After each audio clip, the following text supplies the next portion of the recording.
Now, I have to ask, and I realize this might set off a rant, but just how offended do you get at seeing bad sword choreography in major films? When I was in my youth, it would really upset me. Now that I'm old, I'm a little bit more temperate about it, and I've learned new things as I've gone on. It used to upset me a great deal. It used to annoy me a great deal. Now that I have a little bit more perspective on the industry as a whole, how it works, I'm a little bit more lenient. Um, when you see a bad fight in a movie, there are a million reasons why it could be bad. Um, Films and especially television are notorious for not giving their actors adequate time to train and study and practice. And if you were to think about somebody saying, "All right, I'm going to be in a movie where I'm going to be a concert pianist," and I want to do all my own piano playing, all my own stunts, right?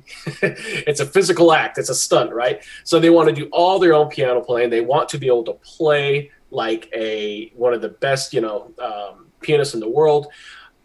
5 6 weeks isn't going to do it. No. Nobody can be a concert pianist in 5 to 6 weeks.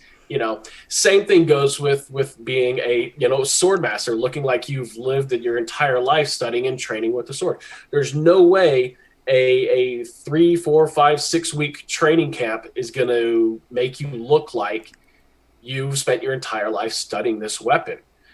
Even people that have studied for 3 4 5 years still make a lot of mistakes and do things that are dumb and stuff like that. So there's just not adequate time to prepare, and the actors really don't want to. They don't want to spend that much time. They might get one or two of these roles, in an entire career, and so it's not really worth them investing the immense amount of time to train and rehearse and stuff like that. So, that's just one of the many, many reasons why it could go wrong. But yeah, it doesn't really upset me as it used to. I think I have a little less tolerance when you have a project that has a really high budget, or has a lot of resources and it comes across really bad. I notoriously rag on Game of Thrones because for their budget, they should have done a lot better than what they did. But it is what it is, and there's not a whole lot you can do afterwards. So you just got to make the film. Well, that was one of my next questions is, can you give us, again, kind of limiting it to things that, the general person will have seen, what are some of the best and worst out there? There's some films out there that are just laughably ludicrous, or some that you were surprised how well they actually did with keeping it authentic. Yeah. Well, and this is we might come back to this in a little bit, but the few of the best ones that in my opinion that show the best portrayal of historic swordplay. Rob Roy is either 95 or 96, I think, with Liam Neeson and Tim Roth. Had a couple of amazing fight scenes in that particular film. That was superb. Nice. There's a film from, I think, 77 called The Duelists. It was very early Ridley Scott, I think. So I think this is pre-Alien. It might have been 73. I think it was pre-Alien Ridley Scott or whatever. And that one was Napoleonic saber and small swords. That one was really, really good. The 1970s Three and Four Musketeers. Both of those films were really good as far as, being relatively true to that period and that style of sword fighting. Bad ones, I mean, you could the list on that one's a lot longer. And I mentioned Game of Thrones, and that one's a relatively recent one where it feels like they should have done a lot better for the scope of the project and the amount of budget that they had. They certainly could have done a whole lot better. There's that notoriously bad duel in one of the Bond movies, one of the Pierce Brosnan Bond films. I think Die Another Day, I think is what that one was. It starts out as in a little sport fencing school that's run by Madonna for some reason, and then it turns into this chaotic multi-weapon fight scene. It's shot really well, and it is entertaining for what Bond does. But as far as actual sword fighting goes, it was a little bit of a head scratcher. Now,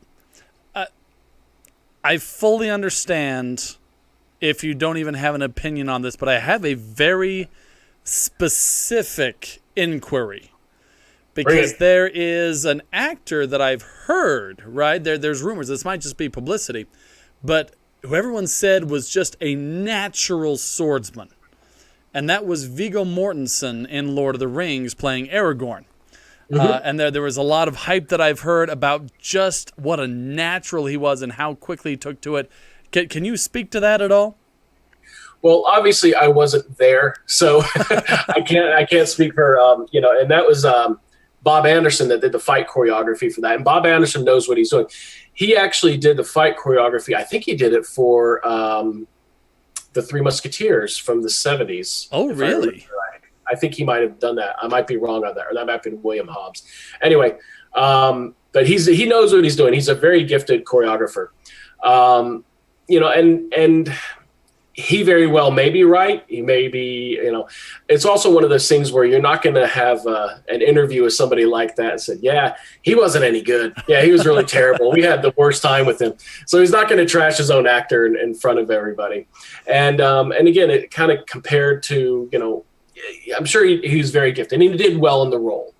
And everybody has stunt doubles, it's kind of one of those jokes in the industry. Whenever an actor says, I did all my own stunts, that's like saying all the words that came out of my mouth, I actually spoke them.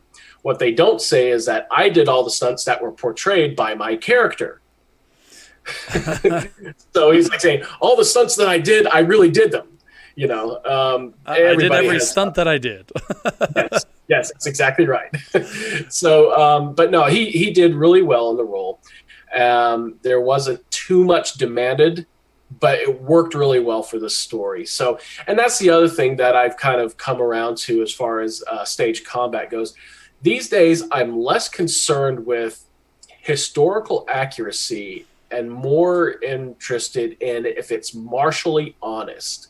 And what I mean by being martially honest is, are the activities and the weapons and the manner in which they're being used and the armor, is that consistent with the context of the story that it's currently in?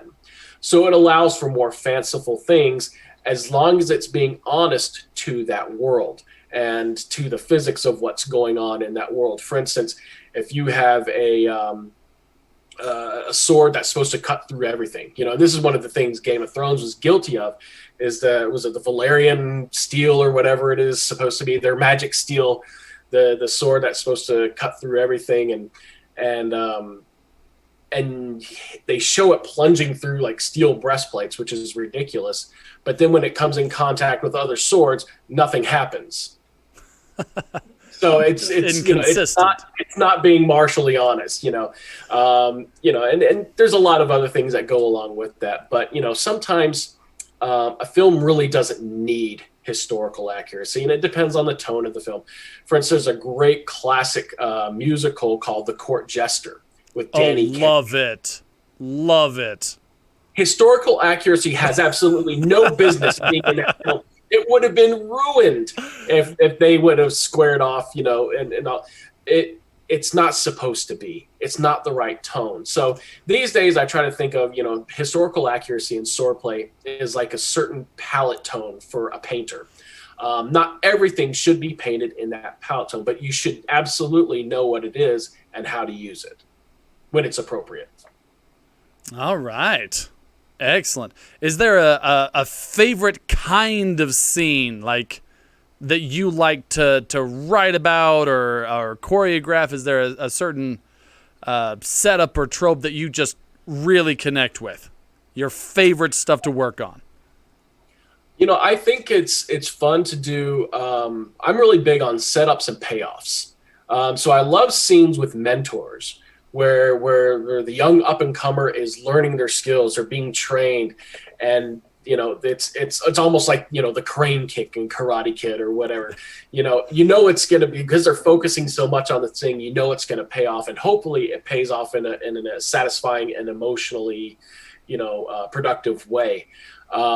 It's really enjoyable to try and see that progression, and it's hard for an actor who is trying to portray somebody who is moving through that space, moving from somebody who is not quite good yet to somebody who's more competent and then very good throughout the course of the film, or at least adequate to complete the task. And so I enjoy the progression of tying the character's arc, their story arc, along with their physical arc as well for those type of scenes. So anytime that can happen, that's enjoyable to see that set up and then the payoff at the end. I'd never really thought of a good coming-of-age story tracking with fight choreography. That is awesome. I love it.